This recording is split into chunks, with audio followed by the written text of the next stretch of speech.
জানু ভাই একটা চিপস দেন ভাই। আচ্ছা দিচ্ছি মনি। এই নেন ভাই 20 টাকা। এই নে মনি 10 টাকা। ভাই ওই খালি আর একটা 20 টাকার ভাজা দিয়ে দেন। আচ্ছা মনি দিচ্ছি। এই নেন ভাই 10 টাকা। মনি আর 10 টাকা। আর 10 টাকা মানে?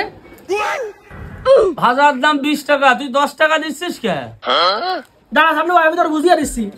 প্রথমে আমি একটা চিপস দিলাম 10 টাকা, পরে ভাজা নিয়েছে 20 টাকা, মোট হয়েছে 30 টাকা। আমি প্রথমে দিলাম 20 টাকা আর কেবল দিলাম 10 টাকা। 30 টাকা বুঝে পাচ্ছিস তো ভাই?